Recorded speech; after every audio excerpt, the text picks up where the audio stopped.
Today we're going to build this exploded side table out of walnut and aluminum.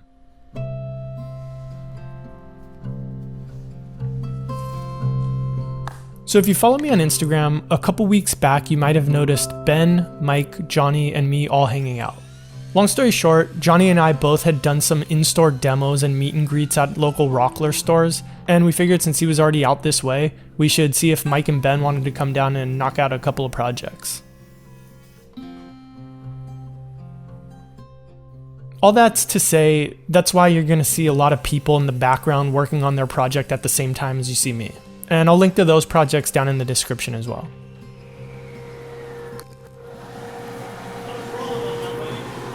Oh, this is your camera! Ha! I got the other. I'm sorry, buddy. So I started this build with the upper box, and since this one is smaller, and because I knew there was going to be a lot of cutting and sanding involved, I went with hardwood instead of plywood. That way I wouldn't need to worry about wearing through the veneer.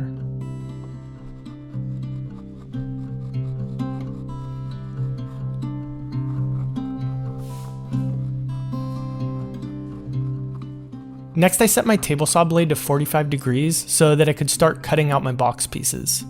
But before I actually cut anything, I measured and marked out where from the wood each piece would come from. So in this shot you can see me making some marks that will help me keep everything organized during the glue up, that way I can get a continuous grain look.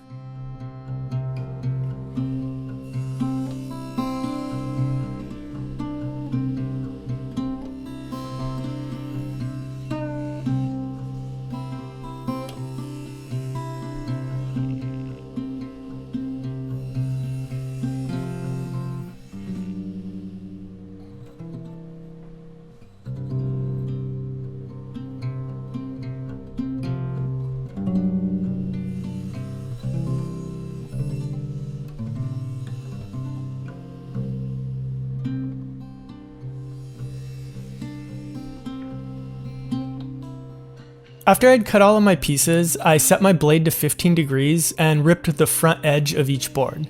And this is going to give me a nice little back bevel detail on the front of the box, and it'll also bring my pieces down to a consistent width.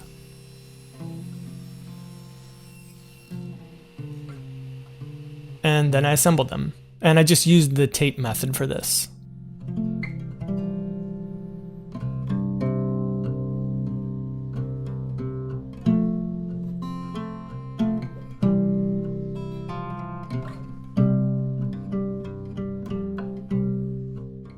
Once the box was dry, I wanted to reinforce all of the miters with some dowels using this thing, the Corner Key Doweling Jig. So if you look on Rockler's website, you'll see that most of the pictures show it being used to make a lot of small decorative boxes and that sort of thing. But I wanted to try using it on a slightly larger piece of furniture. So what you do is mark out where you want to put your dowels, clamp the jig to your box, and then drill a hole that you can fill in with a dowel. And normally you'd probably use wooden dowels for this, but I just wanted to try something different, so I went with 3/8" aluminum instead. So here I'm using my miter saw to cut a small piece of aluminum, and then I can polish it up a bit and put it in. Bold move from a bold man.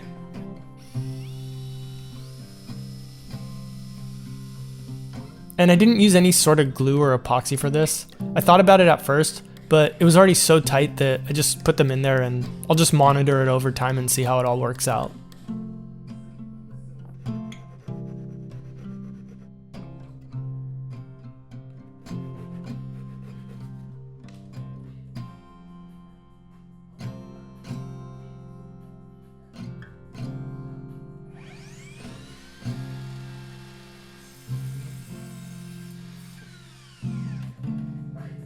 I like where Chris decides to be edgy, like when he's building things. Okay, now before we move on, let's talk about the design for a little bit. So the project started off in my head with two requirements. First, I wanted to use the doweling jig as a joinery method. And second, it had to be something that I could build relatively quickly while the guys were in town. So basically something on the smaller side. And that's why I went with a side table. So Johnny and I were talking about it, and we came up with the idea of using the aluminum as a focal point. And since we were going to do that, we wanted to do more to kind of make it the star of the show. So that's where the idea of exploding the pieces came from. And after a couple drawings, it was enough that I was excited about building it, so that's what I went with.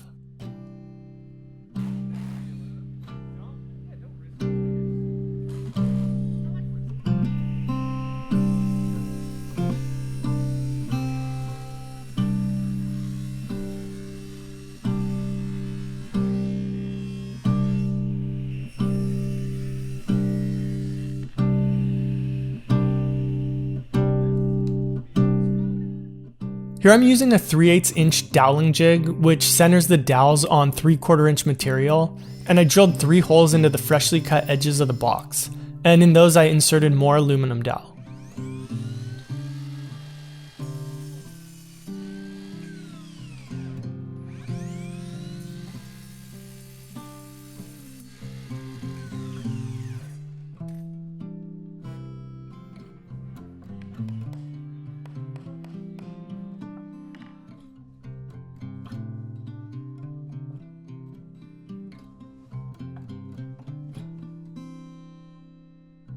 Alright, let's set the box aside and start working on the base. Here I'm marking out my material for creating my tapered legs. And once I had it all measured out, I could set my crosscut sled to 10 degrees and cut my pieces into 2 chunks, each of which is going to yield 2 legs.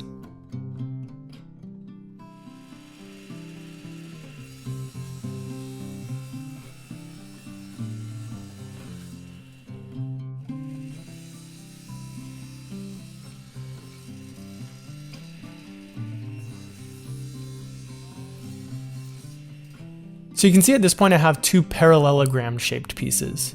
On those I'm going to mark out the taper that I want to create, so say from 1 inch wide at the bottom to 2 inches at the top, which I think is what this was. And then I could set my tapering jig so that the lines that I marked out were just hanging off the edge of the jig. And once it's all set up, I can cut my first piece, rotate it 180 degrees, cut the second piece, and then repeat that as many times as I want to keep making identical legs.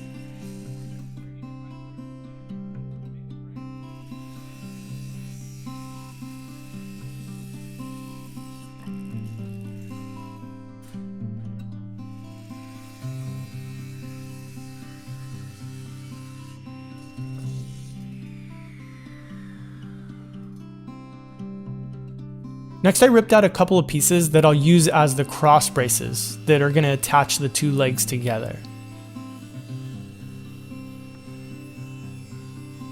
Then I used one of my legs to mark a line that matches the inside angle of that leg that I'll need to remove from my cross brace. And to make this cut I decided to use the miter saw. So I got everything set up by just kind of eyeballing it to the line and then locked it down.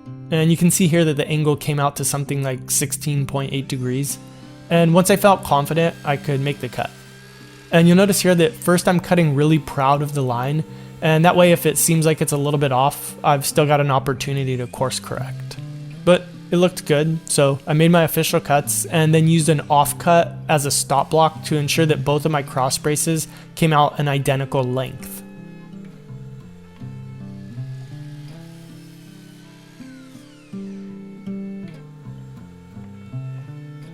Here I'm marking out the half laps that I'll need to cut into each of the cross braces, which is going to join everything together.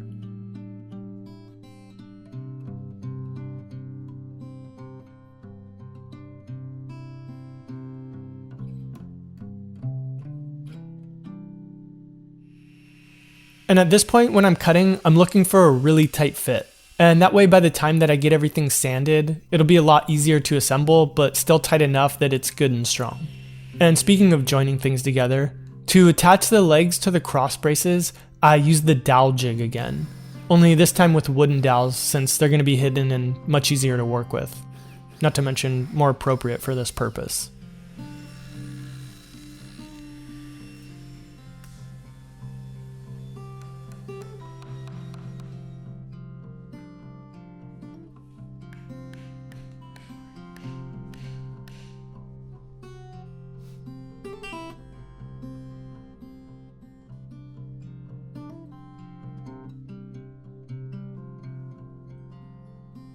Next I had to attach the top to the base, and again to do this I'm going to use some of the aluminum dowel.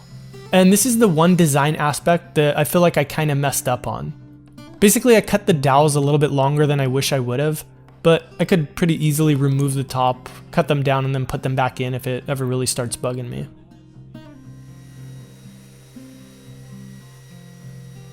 So this was a fun project to work on for a couple reasons. First, just having the guys around to bounce ideas off of, but also because I always like any time that I design something where I'm coming from a specific starting point, in this case the joinery, and then seeing where that takes me. I always feel like I end up in a place that's in line with other things that I would do, but not exactly the same as what I'd come up with if I were starting from a blank slate. And at the end of the day, even if I think this piece is only average, I'm happy with it because it's different. And it can certainly be something that I'll draw upon down the road as I work on other ideas. Alright, thanks for watching, thanks for subscribing, and I'll see you in the next one.